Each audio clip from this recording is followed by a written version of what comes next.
तो हमने देखा कि ज्यादातर मेटल ऑक्साइड्स बेसिक होती हैं नेचर में, लेकिन सर्टेन मेटल ऑक्साइड्स एम्फोटेरिक होती हैं। एम्फोटेरिक का मतलब ये एसिडिक और बेसिक नेचर दोनों शो करती हैं। तो इसके एग्जांपल्स एल्यूमिनियम और जिंक है। ठीक है, तुम्हारी एल्यूमिनियम ऑक्साइड और जिंक ऑक्साइड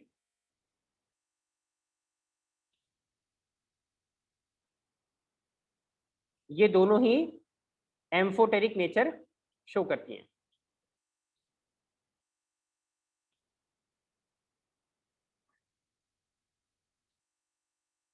तो एम्फोटेरिक नेचर कैसे शो करती हैं? अगर मैं ये एल्यूमिनियम ऑक्साइड है, इसको एसिड के साथ रिएक्ट करा दूं, हाइड्रोक्लोरिक एसिड, तो क्या एक सॉल्ट बन जाता है AlCl3 प्लस वाटर। तो जब भी कोई सब्सटेंस है उसको एसिड के साथ रिएक्ट कराया जाए और उससे कुछ सॉल्ट बन रहा है प्लस वाटर, तो ये जो सब्सटेंस है मेरा, इसका बेसिक नेचर होगा ना।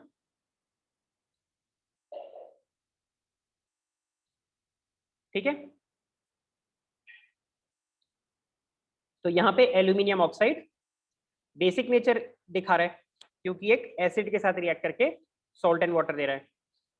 सिमिलरली अगर ये Al2O3 को मैं एक बेस के साथ रिएक्ट करा दूं NaOH, तब भी देखो ये एक सॉल्ट दे रहा है NaAlO2 प्लस H2O। इसको हम बोलते हैं सोडियम एल्यूमिनेट। ये तुम्हें याद रहना चाहिए। तो सोडियम एल्यूमिनेट फॉर्म होता है जब भी एल्यूमिनियम ऑक्साइड सोडियम हाइड्रोक्साइड के साथ रिएक्ट करती है। तो ये देखो इस बार एसिडिक नेचर हो गया क्योंकि ये जो ऑक्साइड है इस बार एक बेस के साथ रिएक्ट करा के हमें सॉल्ट एंड वाटर दे रही है। तो ये इस बार एसिडिक नेचर है इसका। तो इसलिए हम इसको एल्यूमिनियम ऑक्साइड को बोलते हैं कि इसका एम्फोटेरिक नेचर है। ये वाला रिएक्शन तुम्हें याद रहना चाहिए। वैसे ये ऊपर वाले रिएक्शन में तुम्हें अभी तक समझ में आनी चाहिए बात कि Al2O3 जो है इसका अगर मैं रिएक्शन करा दूं HCl के साथ, तो यहाँ पे ना एल्यूमिनियम डिस्प्लेस कर देगा हाइड्रोजन को, क्योंकि एल्यूमिनियम हाइड्रोजन से रिएक्टिविटी सीरीज में ऊपर आता है। तो देखो हाइड्रोजन को इसने डिस्प्लेस कर दिया और खुद ये क्लोरीन के साथ जाके चिपक गया, तो AlCl3 बन गया हमारा। लेकिन नीचे वाले एग्जाम्पल में जो नीचे वाला रिएक्शन है, उधर एल्यूमिनियम ने कोशिश की कि ये सोडियम को डिस्प्लेस कर दे, लेकिन इसके बस की तो है नहीं कि ये सोडियम को डिस्प्लेस कर दे। तो ये सोडियम के साथ जाके लेकिन चिपक गया। तो क्या बन रहा है NaAlO2।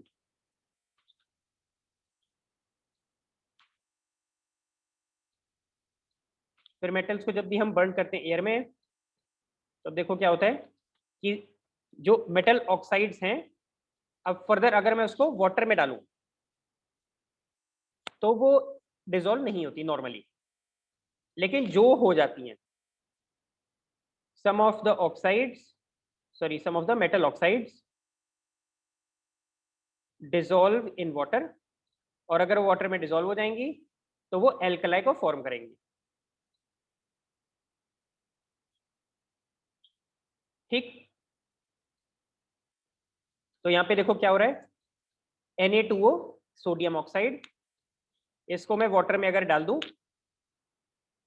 तो ये NaOH बना लेता है। NaOH होता है एल्कलाई। अब इसमें देखो OH आयंस तुम्हें दिखाई दे रहे हैं, तो ये बेसिक नेचर हमारा इसमें प्रूव कर रहा है Na2O का। सोडियम ऑक्साइड बेसिक होती है नेचर में, ये से प्रूव हो रहा है।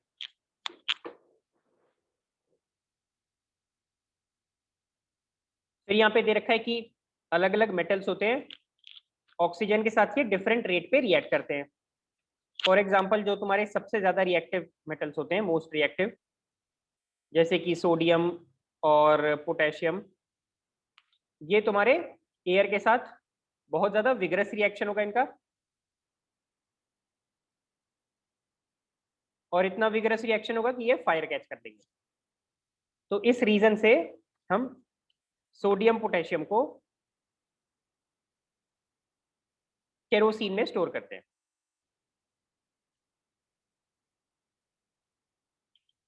तो ये याद रखना बहुत इंपॉर्टेंट है। सोडियम और पोटेशियम को केरोसिन में क्यों स्टोर किया जाता है? क्योंकि वो अगर खुले में छोड़ दिया जाए तो आग पकड़ लेते हैं। फिर ये भी याद रखो, ऑर्डिनरी टेम्परेचर्स पे मैग्नीशियम, एल्यूमिनियम, जिंक और लेड, इनकी जो सरफेस है इनको हम एक पतली सी ऑक्साइड की लेयर के साथ कवर करते हैं। ऐसा हम क्यों करते हैं? टू प्रिवेंट फर्दर ऑक्सीडेशन, और ज्यादा इनका ऑक्सीडेशन ना हो जाए, इससे प्रोटेक्ट करने के लिए हम एक पतली सी लेयर हम ऑक्साइड वाली से कवर करते हैं।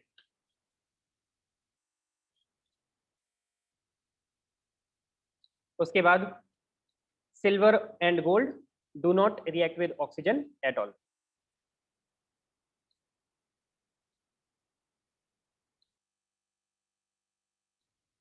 अब इसमें सेकेंड टॉपिक है मेटल्स का रिएक्शन वाटर के साथ। तो ये पहला जो reaction of metal with air, ये हमने पढ़ लिया। इसके बाद रिएक्शन विद वाटर।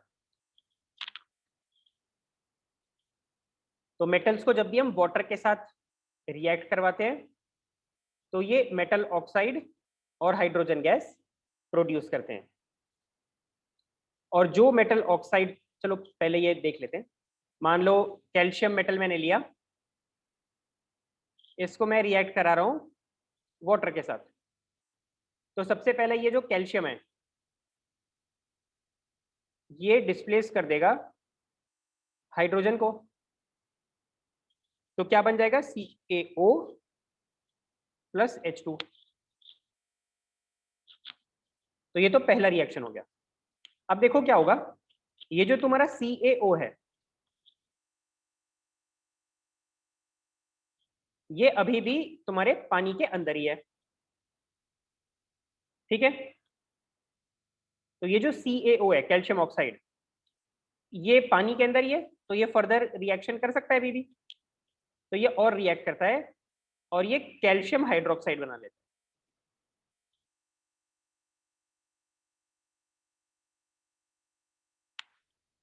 ठीक है ना? तो ये फाइनली देखो हमारा प्रोडक्ट फॉर्म हो रहा है, CaOH होल्ड वाइज। तो जो ये देखो तुम्हारी 2 स्टेप प्रोसेस है।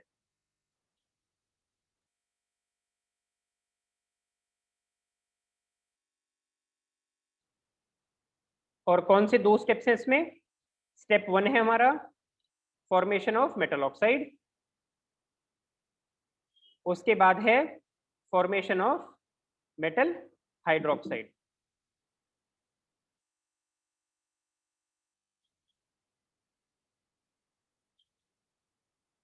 तो जब भी मेटल को वाटर में डालेंगे हम, तो पहला स्टेप है मेटल ऑक्साइड फॉर्म होना, और सेकंड स्टेप है मेटल हाइड्रोक्साइड फॉर्म होना। उसके बाद CaO बन जाता है पहले, और फिर CaO के बाद CaOH होल ट्वाइस बन जाता है।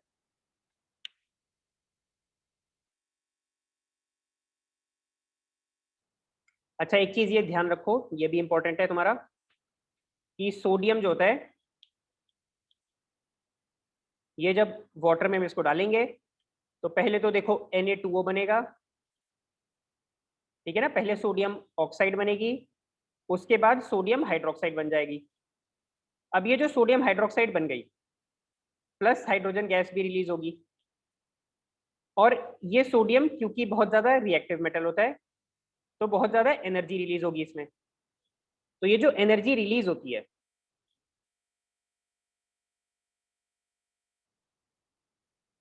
ये जो हाइड्रोजन गैस होती है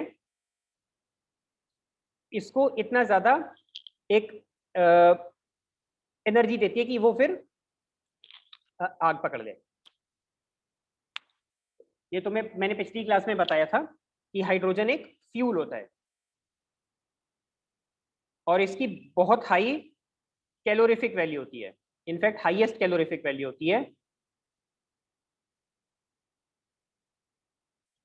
जितने भी हमारे फ्यूल्स होते हैं उनमें से ना हाईएस्ट कैलोरीफिक वैल्यू हाइड्रोजन की होती है। कैलोरीफिक वैल्यू मतलब कि अगर तुम 1 किलोग्राम का कोई फ्यूल लो, उससे कितनी एनर्जी रिलीज होती है जब हम उसको जलाते हैं। तो हाइड्रोजन में की हाईएस्ट कैलोरीफिक वैल्यू होती है। तो हाइड्रोजन एक फ्यूल भी है, तो जब हीट एनर्जी रिलीज होगी इस रिएक्शन में, तो ये एक फ्यूल है हाइड्रोजन, उसको वो फिर आग पकड़वा देती है।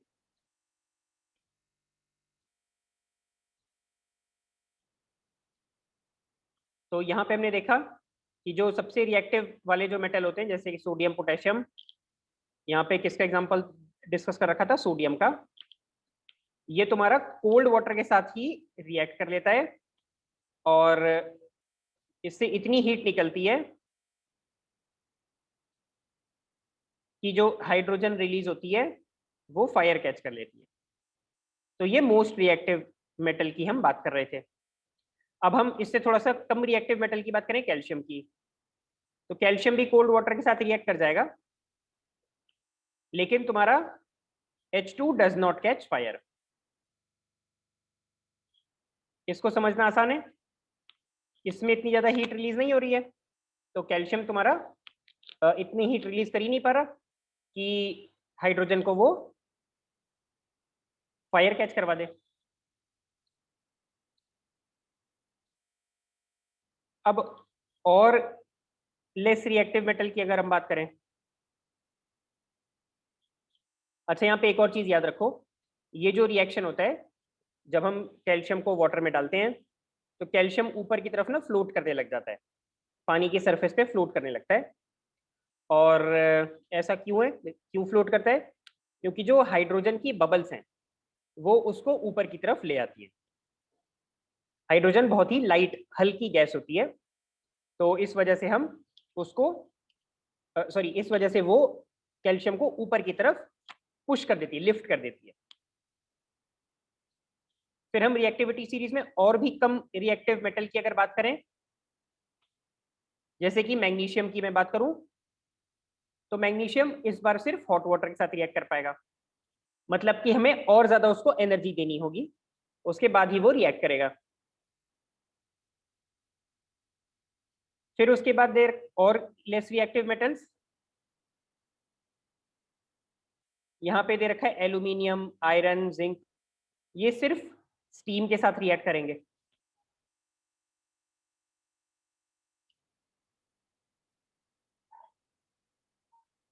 फिर जो लीस्ट रिएक्टिव मेटल्स हैं, जैसे कि लेड, जैसे कि गोल्ड, जैसे कि कॉपर, जैसे कि सिल्वर, ये बिल्कुल भी वाटर के साथ नहीं रिएक्ट करते, एकदम ही नहीं।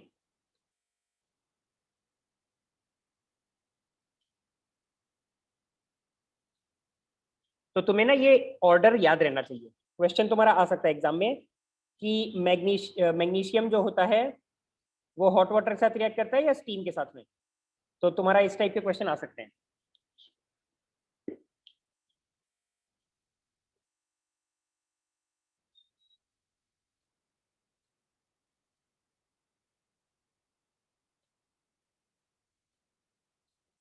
इसके बाद नेक्स्ट तुम्हारा मेटल सॉल्ट्स। हमने रिएक्शन विद एयर डिस्कस कर लिया, हमने रिएक्शन विद वाटर डिस्कस कर लिया, पहले दो। अब थर्ड डिस्कस करेंगे मेटल का रिएक्शन मेटल सॉल्ट्स के साथ में। तो ये एग्जांपल होता है डिस्प्लेसमेंट रिएक्शन का। तो इसमें देखो क्या होता है, अगर एक मेटल ले लिया मैंने, सपोज मैग्नीशियम, तो मैग्नीशियम का अगर मैं रिएक्शन करा दूं कॉपर सल्फेट के साथ, कॉपर सल्फेट का तुम्हारा एक्वस सॉल्यूशन अगर मैं इसका ले लूं, ठीक है ना, कॉपर सल्फेट का तुम्हारा जो होता है ना ब्लू कलर का सॉल्यूशन होता है, इसमें अगर मैं मैग्नीशियम की मान लो कुछ छोटी छोटी चिप्स डाल दूं, टुकड़े डाल दूं, तो ये तुम्हारा MgSO4 बन जाता है प्लस Cu।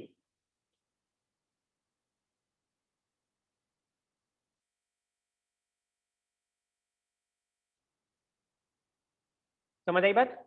तो CuSO4 जो है वो पहले ब्लू कलर का एक सॉल्यूशन था, उसमें मैंने मैग्नीशियम को डाल दिया तो उससे MgSO4 बन जाता है। तो बेसिकली ये डिस्प्लेसमेंट रिएक्शन हो रहा है। अब तक तुम लोग को ये सब चीजें समझ में आ चुकी हैं मेरे ख्याल से। तो क्योंकि मैग्नीशियम कॉपर से ऊपर होता है डिस्प्लेसमेंट सॉरी रिएक्टिविटी सीरीज में,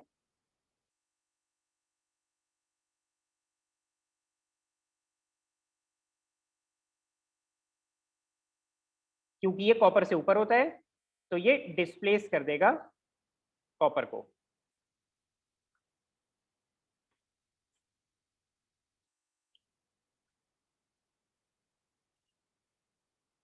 इसके बाद है मेटल्स एंड एसिड्स। मेटल्स अक्सर एसिड के साथ रिएक्ट करेंगे और उससे क्या प्रोड्यूस होगा? Salt and hydrogen. तो कोई भी एक मेटल ले लो, मान लो Mg, उसको अगर मैं एसिड के साथ रिएक्ट करा दूं, मान लो सल्फ्यूरिक एसिड के साथ रिएक्ट करा दिया, तो सेम ही काम यहाँ पे वही हो रहा है। ये तुम्हारा जो मैग्नीशियम है ये हाइड्रोजन के ऊपर होता है रिएक्टिविटी सीरीज में, ठीक है। तो मैग्नीशियम अगर हाइड्रोजन के ऊपर है रिएक्टिविटी सीरीज में तो ये इसको डिस्प्लेस कर देगा हाइड्रोजन को, और हाइड्रोजन अलग कहीं घूमता रहेगा।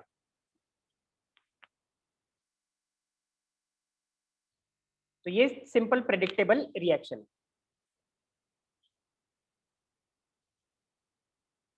तो देखो यहाँ पे सॉल्ट एंड हाइड्रोजन गैस तुम्हारी रिलीज हो रही है।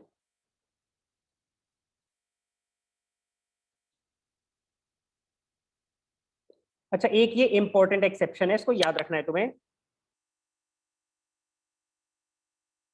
नाइट्रिक एसिड का।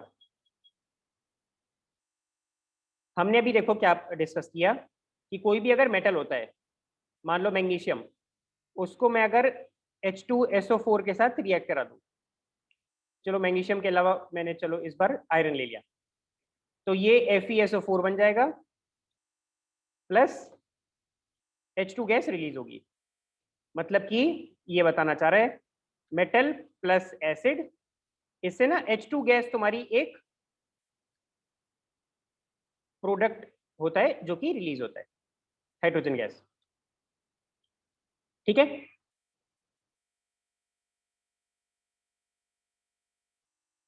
लेकिन नाइट्रिक एसिड के केस में क्या होता है?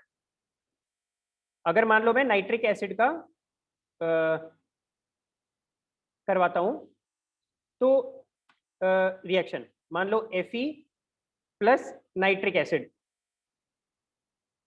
तो इसमें देखो क्या होता है, जो ये हाइड्रोजन रिलीज होगी,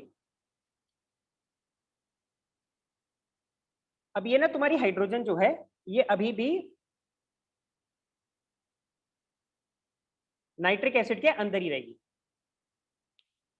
अगर ये अभी भी नाइट्रिक एसिड के अंदर है, हाइड्रोजन जो रिलीज हुई है, तो ये वापस से ना नाइट्रिक एसिड इसको ऑक्सीडाइज करता है।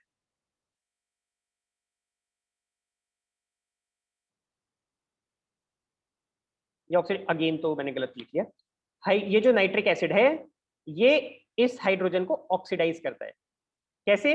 देखो HNO3 में ना ढेर सारे ऑक्सीजन तुम्हें दिखाई दे रहे हैं, 3 ऑक्सीजन के एटम पहले से नाइट्रिक एसिड के अंदर हैं, 3 ऑक्सीजन एटम्स। समझ आई बात? तो अगर 3 ऑक्सीजन एटम पहले से हैं तो ये जो भी हाइड्रोजन गैस रिलीज हुई है उसको ऑक्सीडाइज कर देगा, और ये जो तुम्हारी H2 गैस थी ये इससे H2O बन जाता है, ठीक है। तो नाइट्रिक एसिड क्या करता है, जो भी हाइड्रोजन गैस रिलीज होती है उसको वो और ऑक्सीडाइज कर देता है, और फिर H2 गैस को ना H2O बना देता है। तो ये इंपॉर्टेंट एक्सेप्शन है, एकदम अपने दिमाग में बिठा लो, काफी चांस है कि ये डायरेक्ट तुम्हारे एग्जाम में आए। अक्सर ये बोर्ड में आ चुका है, बहुत बार आ चुका है कि नाइट्रिक एसिड प्लस मेटल, उसमें एक प्रोडक्ट लिखा होगा कि हाइड्रोजनिक है, तो वो रॉन्ग है। Normally acids plus metal hydrogen gas release होती है, लेकिन अगर नाइट्रिक एसिड की बात की जाए तब हाइड्रोजन गैस रिलीज नहीं होती है। क्यों? क्योंकि जो हाइड्रोजन गैस रिलीज हुई थी उसको वापस से नाइट्रिक एसिड ने ऑक्सीडाइज कर दिया, और ऑक्सीडाइज करके उसे क्या बना दिया, उसका वाटर बना दिया उसे। ठीक है। और नाइट्रिक एसिड का खुद का क्या होता है, नाइट्रिक एसिड फिर तुम्हारी रिड्यूस हो जाती है कोई नाइट्रोजन के ऑक्साइड में।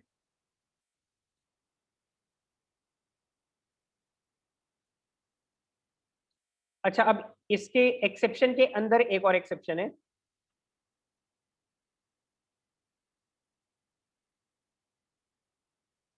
मतलब कि अगर मैं वो मेटल जो नाइट्रिक एसिड के साथ रिएक्ट करा रहे थे हम, वो मैग्नीशियम या मैंगनीज ले लूं, और इसको अगर मैं HNO3 के साथ रिएक्ट करा दूं, तो ना हाइड्रोजन गैस रिलीज हो जाती है वापस से। HNO3 जो है नाइट्रिक एसिड, वो इससे वाटर में चेंज नहीं करता। अब तुम बोलोगे क्यों नहीं करता, वो भूल जाओ, कि वो इतना तुम्हें समझने की जरूरत नहीं है कि मैग्नीशियम और मैंगनीज में क्या खास प्रॉपर्टी है। वो सब ऊपर क्लास में पढ़ोगे तुम 11th 12th में। अभी के लिए तुम्हें दो एक्सेप्शन याद रखने हैं कि मेटल और एसिड में नाइट्रिक एसिड एक एक्सेप्शन है जो कि हाइड्रोजन गैस रिलीज नहीं करता। उसका रीजन भी तुम्हें पता होना चाहिए कि HNO3 है, उसके अंदर ढेर सारे ऑक्सीजन होते हैं, तो वो एक स्ट्रॉन्ग ऑक्सीडाइजिंग एजेंट है। तो अब ये ऑक्सीडाइजिंग एजेंट है, ये हाइड्रोजन को ऑक्सीडाइज करके वाटर बना देता है। लेकिन एक्सेप्शन, इनसाइड एन एक्सेप्शन जो है वो यहाँ पे तुम्हारा है कि अगर मैं मेटल्स मैग्नीशियम या मैंगनीज ले लूं और उसको नाइट्रिक एसिड के साथ रिएक्ट कराऊं, तब हाइड्रोजन रिलीज हो जाएगा।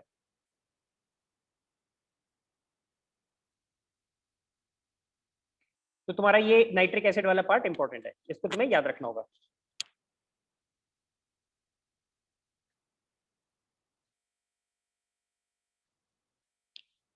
इसके बाद ऑर्डर ऑफ रिएक्टिविटी है। ऑर्डर ऑफ रिएक्टिविटी ज्यादातर तुम लोग को याद ही हो चुका होगा अभी तक। Order of reactivity, sodium potassium ये सब सबसे ऊपर रहते हैं, उसके बाद कैल्शियम मैग्नीशियम आता है, aluminium iron link sorry zinc और लेड ये सब बाद में आते हैं, फिर सबसे नीचे कॉपर गोल्ड सिल्वर ये सब आते हैं। एक ये याद रखने का तरीका है, please stop calling me a careless zebra, instead try learning how copper saves gold. मैं ये स्लाइड्स आज तुम्हें क्लास के बाद भेजी दूंगा, तो ये इससे ये देख के याद कर लेना।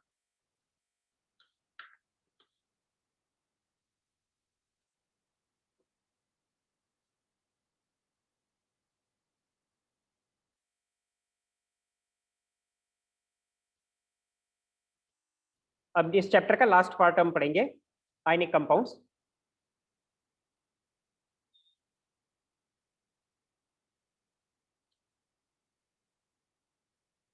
तो सबसे पहले हमें समझना होगा कि आयनिक कंपाउंड्स होते क्या हैं।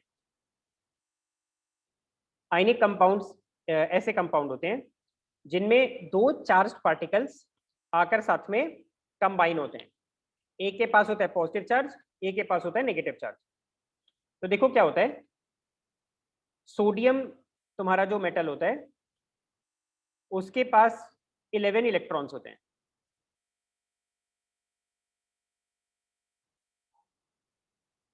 11 इलेक्ट्रॉन्स हैं, तो इसका इलेक्ट्रॉनिक कॉन्फ़िगरेशन क्या हुआ,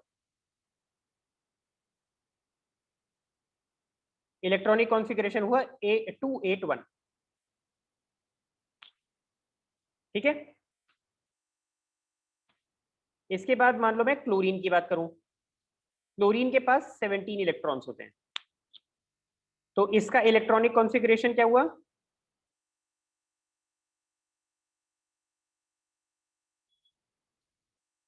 इसका इलेक्ट्रॉनिक कॉन्फ़िगरेशन हो गया 287। ठीक है ना। अब देखो होता क्या है कि जब भी किसी एटम को स्टेबिलिटी चाहिए,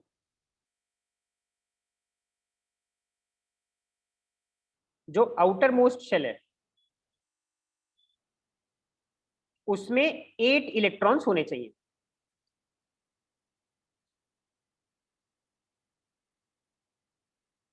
ठीक है ना? अगर किसी भी एटम को स्टेबल होना है तो आउटर मोस्ट शेल में 8 इलेक्ट्रॉन्स होने चाहिए। तो वो यहां पे देखो कैसे होगा, सोडियम को 1 इलेक्ट्रॉन लूज करना होगा और जो क्लोरीन है उसको 1 इलेक्ट्रॉन गेन करना होगा। अगर ये 1 इलेक्ट्रॉन लूज कर लेगा तो इसका इलेक्ट्रॉनिक कॉन्फ़िगरेशन हो जाएगा 2-8। क्लोरीन का क्या इलेक्ट्रॉनिक कॉन्फ़िगरेशन हो जाएगा 2-8-8।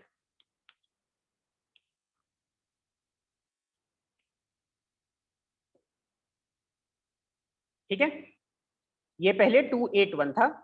इसकी जो आउटर मोस्ट शेल थी उसमें सिर्फ 1 इलेक्ट्रॉन था।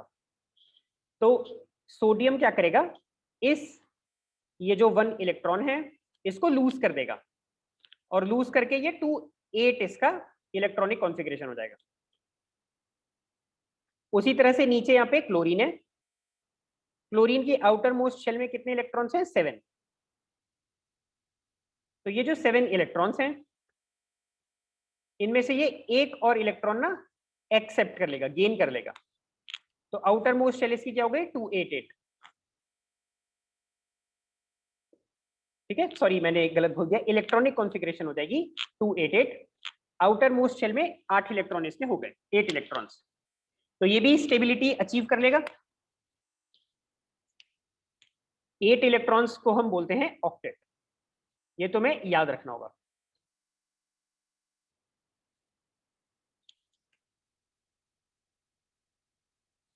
ठीक है ना? तो अगर ये सोडियम ने 1 इलेक्ट्रॉन लूज कर दिया है तो हम इसको Na+ बोलते हैं और ये नीचे Cl- बोलेंगे।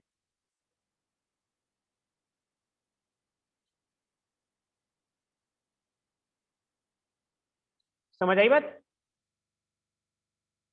2-8 जो है तुम्हारा Na+ हो जाएगा क्योंकि इसने 1 इलेक्ट्रॉन लूज कर दिया है, तो इस पे पॉजिटिव चार्ज आ गया। क्लोरीन 1 इलेक्ट्रॉन गेन कर रहा है तो वो Cl- हो जाएगा। तो इस तरह से Na+ और Cl- एक साथ जुड़ जाएंगे और ये बनाएंगे आयनिक बॉन्ड।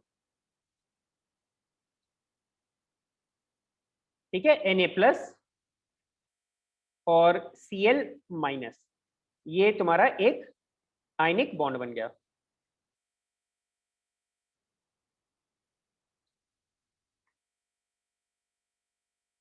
ठीक है ना? तो ये आयनिक बॉन्ड है।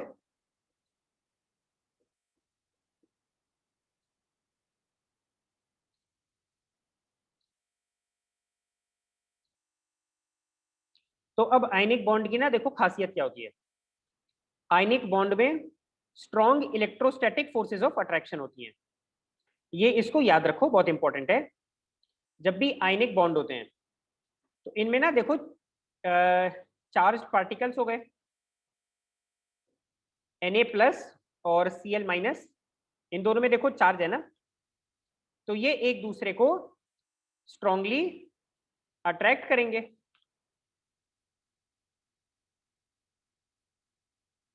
तो इसको हम बोलेंगे strong electrostatic forces of attraction.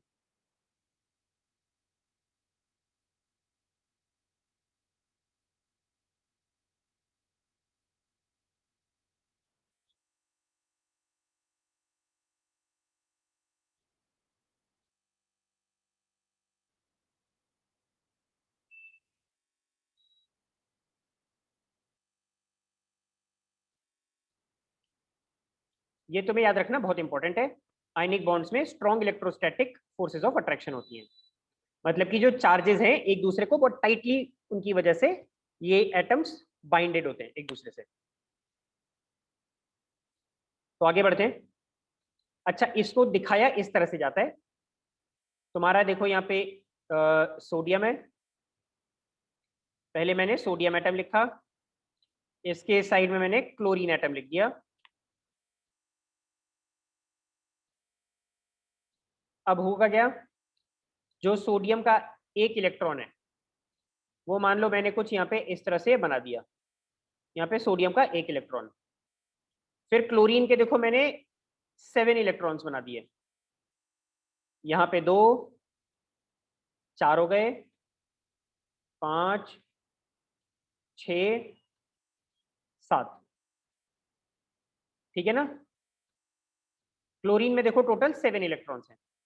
अब होगा क्या, ये जो सोडियम वाला एक इलेक्ट्रॉन है ये अपनी जगह छोड़कर क्लोरीन के पास चला जाएगा।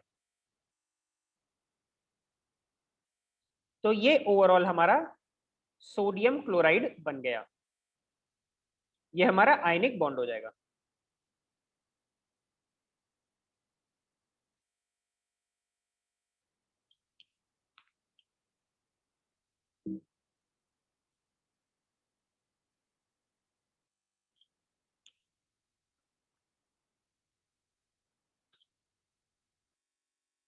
चलो और एग्जांपल्स देखते हैं इसके आगे।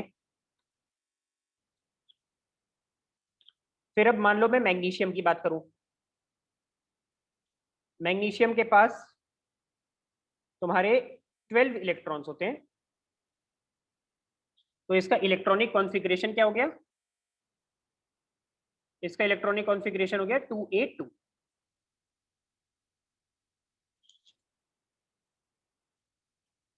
ठीक है। क्लोरीन तुम्हें पता ही है, आउटर मोस्ट शेल में 17 इलेक्ट्रॉन्स होते हैं। तो क्लोरीन का इलेक्ट्रॉनिक कॉन्फ़िगरेशन हो गया 287। तो अब देखो मैग्नीशियम को अगर स्टेबिलिटी चाहिए, स्टेबिलिटी के लिए कैसे होता है, आउटर मोस्ट शेल उसमें 8 इलेक्ट्रॉन्स होने चाहिए।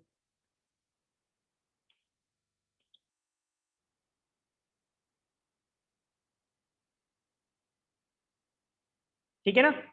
तो ये क्या करेगा, इसको ये जो सबसे बाहर वाली जो शेल है जिसमें 2 इलेक्ट्रॉन्स घूम रहे हैं, इसको दोनों इलेक्ट्रॉन्स लूज करने होंगे। ठीक है। तो magnesium needs to lose 2 electrons. अब लेकिन नीचे देखो, जो क्लोरीन है इसके आउटर मोस्ट शेल में देखो 7 इलेक्ट्रॉन्स हैं।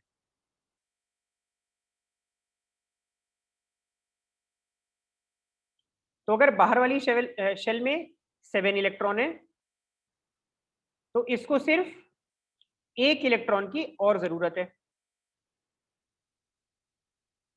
तो अगर मैग्नीशियम को अगर 2 इलेक्ट्रॉन देने हैं